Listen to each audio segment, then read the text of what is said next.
자, 오늘 말씀을 가지고 그러니 두려워 말라, 그러니 두려워 말라 라는 제목으로 함께 하나님 말씀 보겠습니다. 한번 따라해 보시겠습니다. 그러니 두려워 말라. 한번 자기 이름 한번 앞에 넣어 보실까요? 누구야? 그러니 두려워 말라. 시작.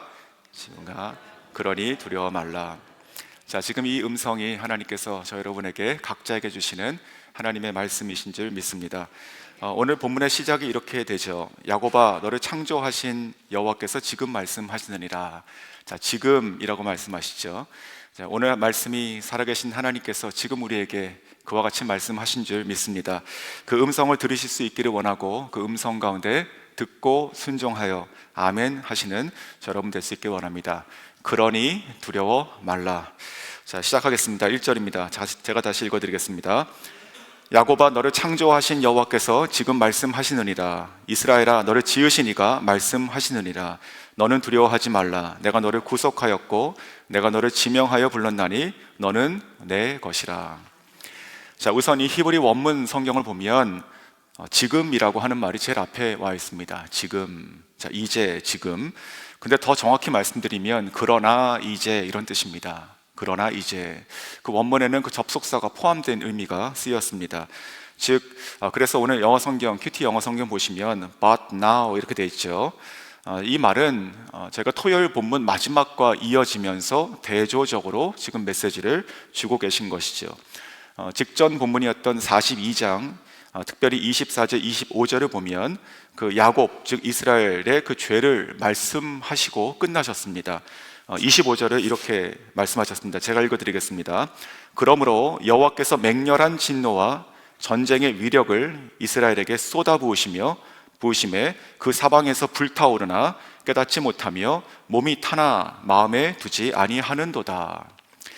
즉 다가올 심판, 그 예루살렘의 지금 회파, 그리고 남유다의 멸망을 예언하셨습니다.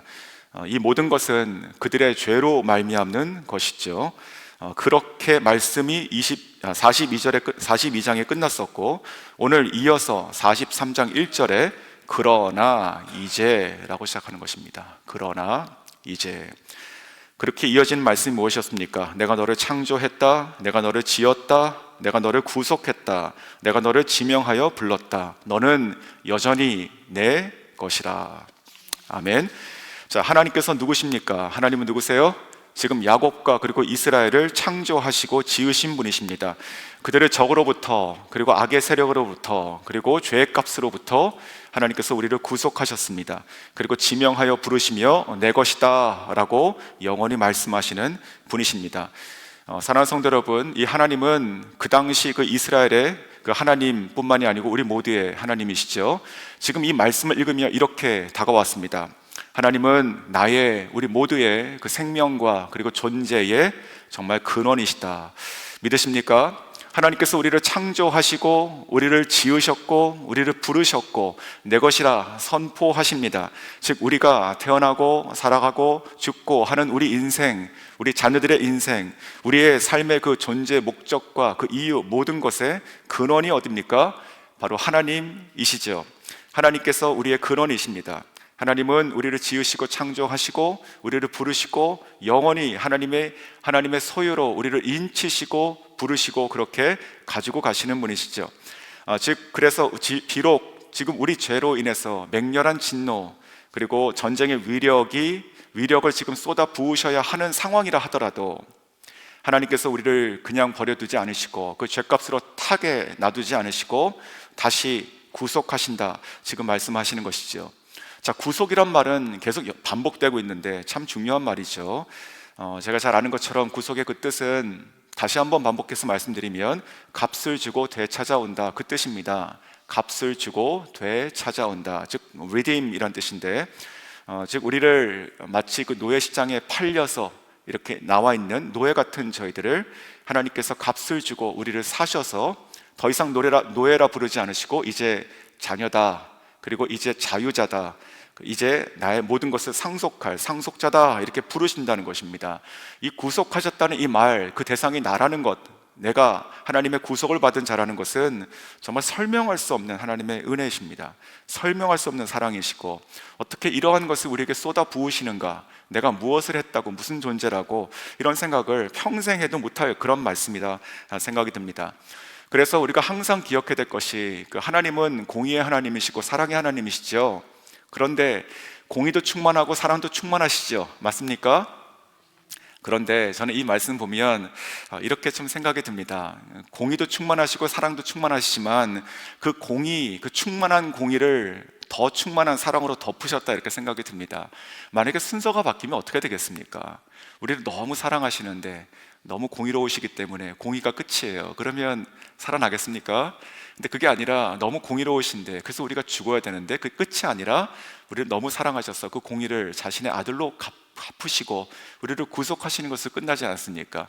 그러니까 하나님은 공의도 충만하시고 사랑도 충만하시지만, 굳이 표현을 하자면 그 충만하신 공의를 그 충만하신 사랑으로 덮으셔서 우리를 죄의 값에 그냥 두지 않으시고 구속하신다, 그 말씀 생각이 듭니다. 그래서 정말 맹렬한 진노보다도 훨씬 더 맹렬한 그 사랑으로 우리를 사랑하시는 하나님, 다시 한번 하나님께 영광과 찬송을 올려드립니다.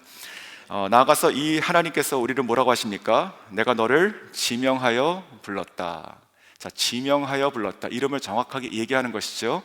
그냥 지나가는 사람에게 여보세요, 잠깐만요, 이런 것이 아니라 하나님께서 우리를 아시고 우리를 부르신 것입니다.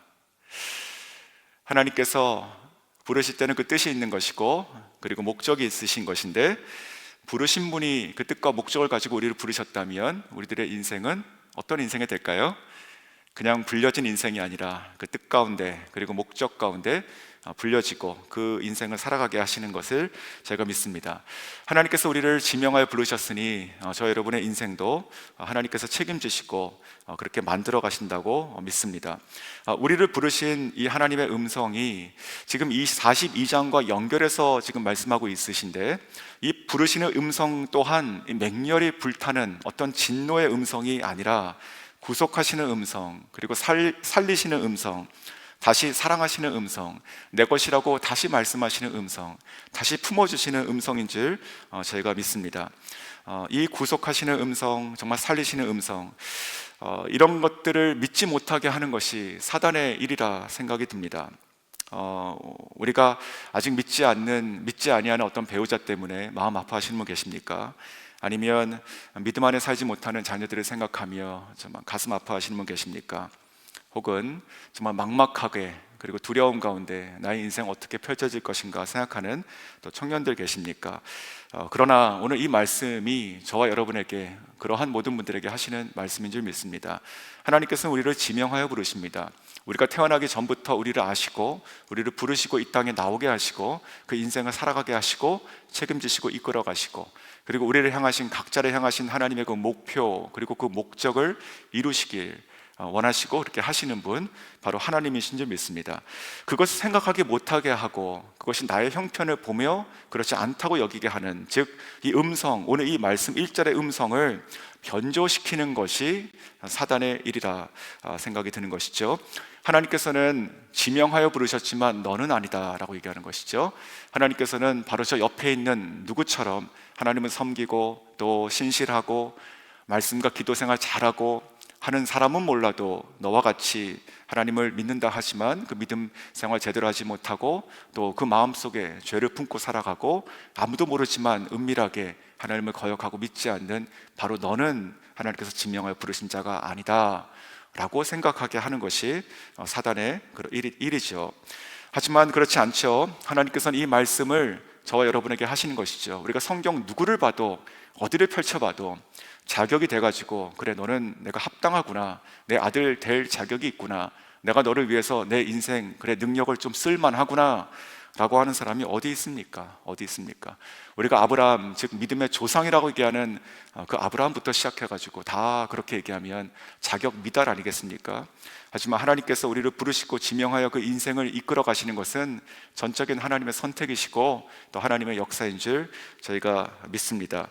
그래서 지금 이 하나님께서 이 말씀은 우리를 향하신 그 진노의 음성이 아니라 내가 너를 지명하여 불렀다라고 하는 것은 누구를 가리고 차별하는 음성이 아니고 바로 저와 여러분 있는 그대로를 받아들이시고 부르시고 품어주시는 사랑의 음성인 줄 믿으시는 저 여러분 될 수 있기를 원합니다. 자, 그래서 이 하나님께서 그렇게 부르시는 그 하나님께서 이제 15절에 저와 여러분에게 이렇게 말씀하십니다.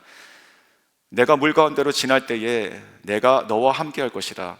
강을 건널 때에 물이 너를 침몰하지 못할 것이며 내가 불 가운데로 지날 때에도 타지도 아니할 것이요 불꽃이 너를 사르지도 못하리니. 아멘.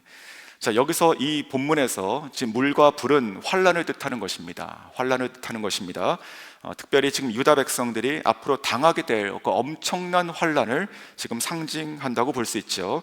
즉 물이 넘쳐나고 그들을 덮쳐서 그들을 침몰시킬 것이다는 것이고, 또 이 불이 얼마나 맹렬하면, 얼마나 거세면 모든 것을 다 태워버릴 만큼 될 것이다 라고 하고 있습니다.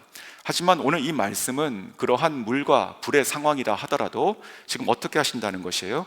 지금 이 15절은 약속의 말씀입니다. 자, 약속이라는 것이 중요합니다. 하나님께서 바람을 말씀하신 것이 아니에요. 내가 그러고 싶다, 내가 그럴 수 있다, 가정의 말씀도 아니고 내가 그러할 것이다 라고 하는 약속의 말씀을 하고 계시죠.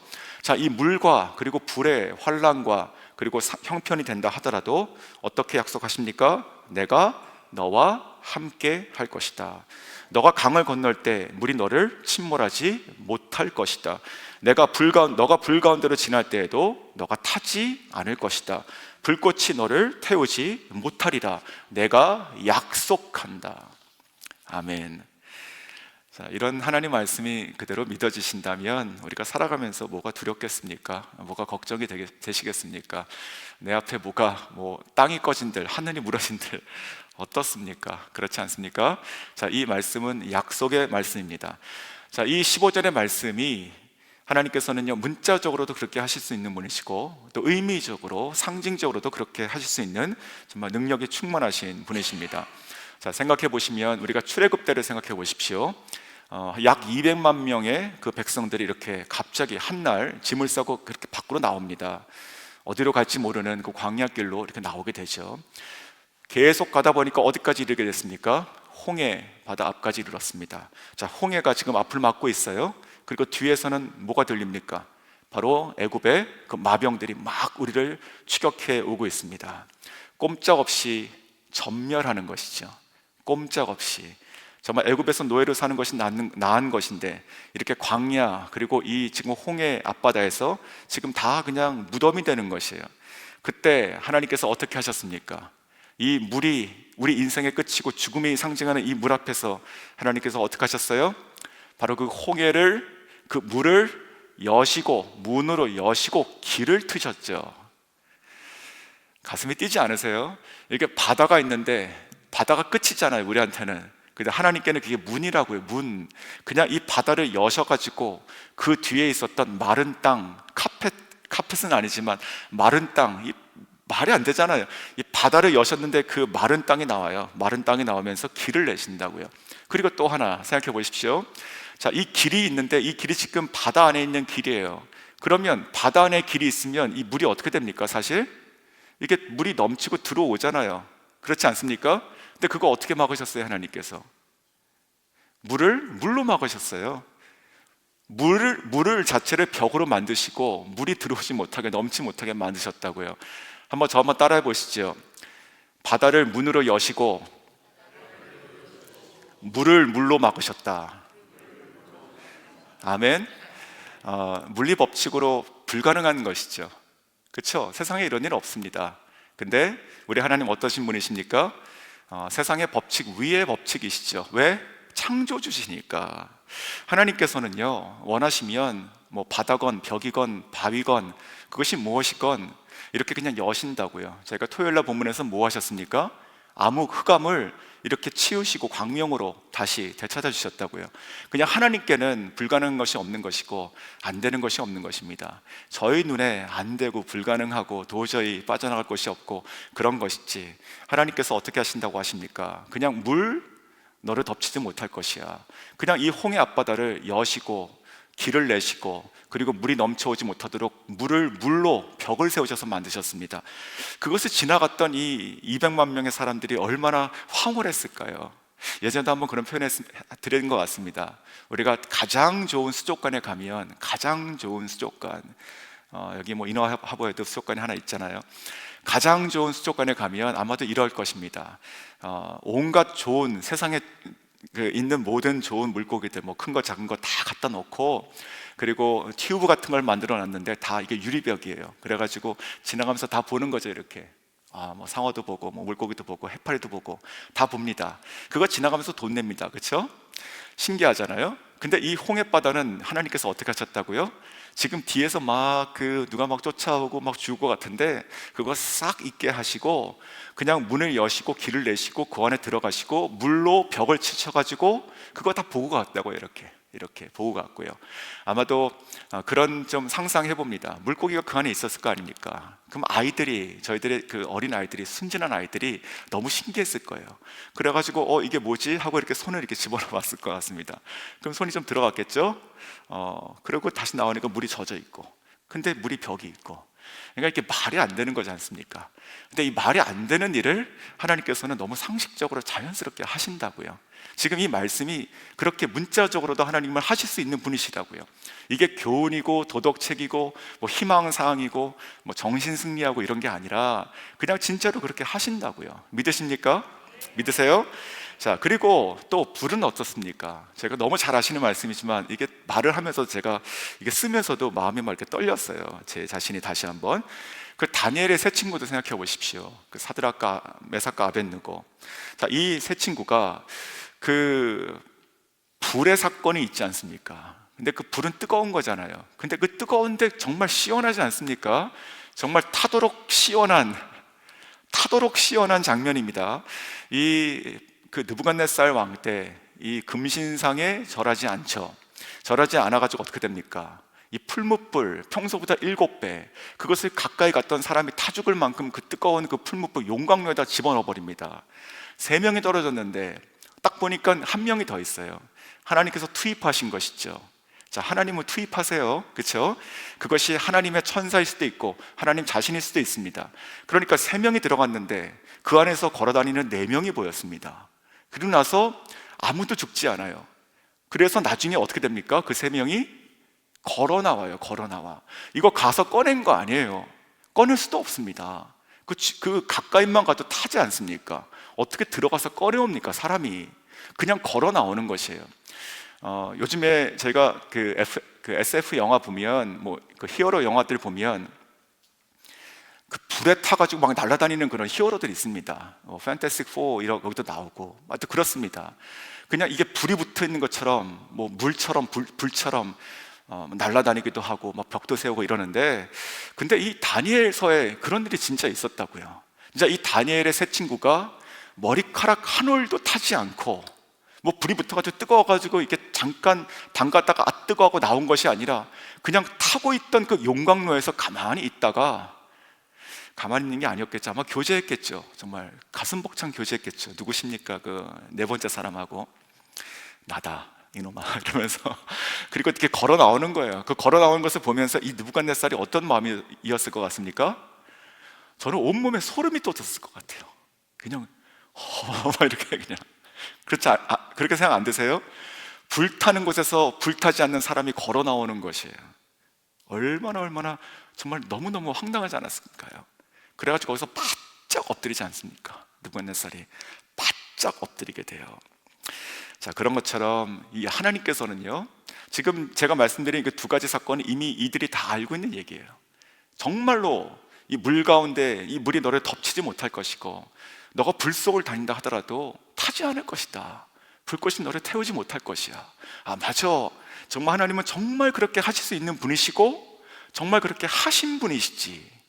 이렇게 얘기가 될 수 있는 것입니다.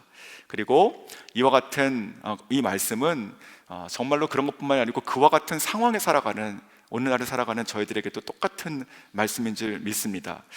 저희가 어떠한 슬픔과 그리고 어떠한 재난의 상황에 닥친다 하더라도 정말 물과 같이 나를 덮치고 불처럼 나를 태우는 것처럼 여겨지는 그런 때다 하더라도 정말 우리가 하늘을 들어서 하나님께 기도하고, 정말 하나님 나의 인생이 지금 물에 덮치고 불에 타고 있는 것처럼 보이지만, 하지만 오늘 이 말씀을 내가 믿고 의지하고 선포합니다. 하나님, 내가 타지 않고 내가 물에 잠기지 않습니다. 왜냐하면 하나님께서 나를 부르셨고 지명하셨고 내 것이라 여기시고 나를 끝까지 보호하시고 책임지십니다. 내가 그것을 믿습니다. 하나님 감사합니다 라고 할 수 있는 믿음의 고백들, 우리 입술 가운데 떠나지 않기를 주님의 이름으로 축원합니다. 뿐만 아니고 이런 어떤 외부적인 상황, 우리가 겪어야 되는 여러 가지 어려움뿐만이 아니고 우리 마음속에도 이와 같은 어떤 그 사단의 유혹들, 그리고 어려움들, 어떤 그런 것들이 계속 시험들이 들어올 수 있게 되는 것이죠. 하지만 어떤 상황이라 하더라도 정말 지금도, 그리고 이후도, 그리고 오늘도 내일도, 우리 청년들도, 우리 장년들도, 우리들도, 우리의 자녀들도, 그들의 자녀들도 이 말씀을 하시는 하나님께서 우리들의 하나님이시니 우리들의 인생도, 그들의 인생도 주님께서 다 물에서 불에서 건지실 줄로 믿습니다. 자, 이어서 3절에 이러한 하나님의 이 사랑이 얼마나 일방적인지를 보여주는 말씀이 나옵니다. 3절입니다. 대저 나는 여호와 내 하나님이요 이스라엘의 거룩한 이요 너의 구원자이라. 내가 애굽을 너의 속량물로 구스와 스바를 너를 대신하여 주었노라. 자, 이 3절 말씀을 요약하면 이런 것이죠. 하나님께서, 그러니까 이스라엘 백성을, 하나님의 소유인 그 이스라엘을 구속하시기 위해서 어떻게 하셨다는 것입니까? 애굽도 구스도 스바도 이스라엘 외에 그 다른 모든 그 외의 민족과 나라를 그냥 다 희생하시기까지 하면서 이스라엘을 지키셨다, 이 말씀을 하고 계십니다.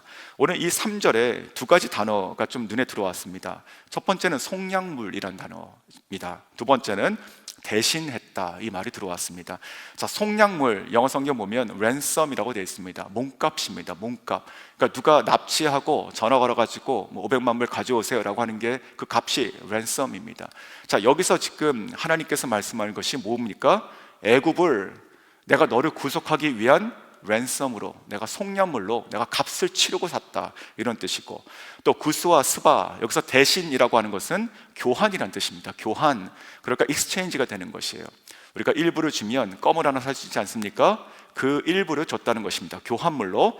즉 이것을 지금 우리가 역사적으로 보면 이것이 이해가 됩니다. 왜냐하면 이스라엘, 그리고 남유다, 북이스라엘 이 지역을 저희가 팔레스타인이라고 얘기합니다. 팔레스타인 지역이라고 얘기하죠, 지금도. 자, 그 지역을 지도를 펼치고 보면 그 위, 아래, 그리고 좌우를 보면 세계 열강 패권국들이 그 당시에 있었습니다. 애굽도 있고, 그리고 이쪽에 바벨론, 아수르, 나중에는 로마, 다 지금 그 이스라엘 지역을 중심으로 해가지고 세계 문명들이 바다와 강을 끼고 일어나면서 그 중간에 있는 나라가 바로 이스라엘입니다. 그런데 그래서 우리가 역사를 봐도 이스라엘이라고 하는 이 가운데 있는 작은 나라를 지나가는 그런 열강들이 있는 것이죠. 가령 애굽은 이스라엘을 치고 지나가서 그 아수르를 치기 위해서 전쟁을 하게 되죠. 그리고 또 이 애굽 바벨론이나 아니면 페르시아 제국 같은 것도 이 유럽이나 아니면 그 북이스라엘 쪽으로, 아프리카 쪽으로 가기 위해서 이 지금 팔레스타인 지역들을 지나가고 점령하고 지나가게 됩니다. 즉 어찌 보면은 이 이스라엘이라고 하는 이 지역은 그러한 그 패권 국가들에 봤을 때 먹잇감이고, 그리고 또 한 교두보 같은 곳입니다. 내가 딛고 넘어가는 것이에요. 그런데 지금 하나님께서 지금 뭐라고 하십니까? 내가 나의 백성을 지키기 위해서, 내가 이 이스라엘을 내가 보존하기 위해서 내가 애굽을 속량물로 줬다. 그리고 구스와 스바를 내가 교환물로 줬다. 즉 우리가 역사를 통해서 우리가 이게 이해가 되는 거예요. 우리가 역사를 보면 주된 나라들이 이러한 큰 나라들인데, 이 큰 나라들이 이 이스라엘을 지나가면서 서로 치기도 하고 싸우기도 하고, 그래서 이기기도 하고 지기도 합니다. 그렇죠? 그런데 오늘 성경을 보니까 그것이 다 무엇이었냐? 바로 하나님께서 이 이스라엘을 보존하시고 지키시고 다시 찾으시기 위해서 내가 얘를 통해서 얘를 쳤고 얘를 통해서 얘를 쳤다라고 하는 것이죠. 믿으십니까? 자, 오늘 이 말씀을 통해서 우리가 이렇게 이해하게 됩니다. 오늘 이 말씀, 이 예언의 말씀이죠. 약 170년 후에 그 페르시아란 나라가 세워지고 거기서 고레스라고 하는 왕이 나오죠. 그 왕을 통해서 그 끌려갔던 그 포로들의 1차 기환이 시작이 됩니다. 돌아가서 너희의 성전을 다시 지어라 라고 하는 것이 일어나게 됩니다. 즉 그 하나님께서는 이 죄값으로 그들에게 죄값을 받으시지만 이 죄값을 다른 지역 열강을 통해서 받으시고 나중에 그를 통해서 보내시면서 회복하시고 다시 그 나라를 일으키시는데 그것을 우리가 역사를 통해서 우리가 알고 있게 되는 거예요. 이 말씀은 그 전에 일어나게 된 그 전에 선포된 예언의 말씀이고, 그래서 모든 역사의 주인은 하나님이시다. 하나님께서는 그 역사 위의 역사이시고 그리고 그 열강 위의 열강이시고 그 권세 위의 권세이시다 라고 하는 것을 저희가 깨닫게 됩니다. 그러므로 요즘 시대가 어떻고 요즘에 이렇게 해야 되고 참 이렇게 해서 우리가 살아갈 길이 이것이고 라고 하는 것들이 저희가 중요하죠. 하지만 그 모든 것 위에 하나님께서 계시고 하나님께서 붙잡으시고 이끌어 가시는 하나님의 백성과 우리들과 우리들의 자녀들의 삶은 하나님께서 영원토록 안전하게 주님의 뜻대로 잡고 가심을 일방적으로 그렇게 하신다는 것을 믿으시는 저 여러분 될 수 있기를 원합니다. 자, 이 하나님께서 우리들의 삶의 주관자십니다. 정말로 지명하여 부르시고 정말 내 것이라 말씀하시고 정말로 우리가 보면 너무나 미안할 정도로 일방적으로 우리를 위하여 모든 것들을 다 속량물로 그리고 대속물로 이렇게 주고서까지도 우리를 구원하시는 이 하나님, 바로 우리가 어떤 상황에 처해 있더라도 하나님께 이 하나님에 대한 이 신뢰를 고백해야 되는 것이고 하나님을 찬양할 수 있기를 원합니다. 이 말씀이 이루어진 이후에, 선포된 이후에 이스라엘 백성들은 그 바벨론으로 이제 포로로 끌려가게 됩니다. 거기서 기억하라고 준 말씀이죠. 나중에 돌아오게 됩니다. 그때도 기억하라고 준 말씀이죠. 이것을 축약해서 우리 한 사람의 인생으로 이렇게 안으로 들어가게 되면 우리가 살아가면서 우리가 환난과 어려움이 있을 때도 기억하고 하나님을 찬양하라는 것이고, 그것이 지나가고 다시 하나님의 축복과 인도하심으로 강권적으로 우리를 구속하시는 때도 여전히 하나님을 찬양하고 기억하라는 말씀인 줄 믿습니다. 자, 그렇다면 이토록 왜 하나님께서는 엄청난 대가를 여기저기서 가지고 와서 치르시면서까지 이 남유다 백성들을 구속하시고 왜 이토록 포기할 수 없으셨는가? 자, 그 질문을 하게 되는데 바로 그것은 하나님의 의무감이고 책임감이고 하나님의 체면을 위한 것이고 이런 것이 아니라 놀라운 이유가 있었다는 것입니다. 자, 그 놀라운 이유가 바로 4절입니다. 제가 읽어드리겠습니다. 너가 나의 눈에 보배롭고 존귀하며 내가 너를 사랑하였은즉 내가 너 대신 사람들을 내어주며 백성들이 너의 생명을 대신하리라. 자, 지금 이 말씀을 선포하시고 듣고 있는 이 이스라엘 백성들의 형편과 그들의 상황은 하나님을 배역했고 그리고 우상을 섬겼고 그래서 징계를 받아야 하는 남유다 백성들을 향해서 말씀하고 계십니다. 그런데 그들이 여전히 하나님의 눈에 어떻게 보인다고 얘기하고 계십니까? 보배롭고 존귀하다. 설명 불가합니다. 설명 불가. 그렇죠. 뭘 좀 이쁜 짓을 해야지 이쁘지. 저희가 이렇게 얘기하지 않습니까? 뭐 좀 잘해야 이렇게 하는데 그런 게 아무것도 없는데 너가 내 눈에 보배롭고 존귀하다. 자, 설명 불가고 전적인 은혜고 이것이 우리들에게 복음이 되는 것이죠.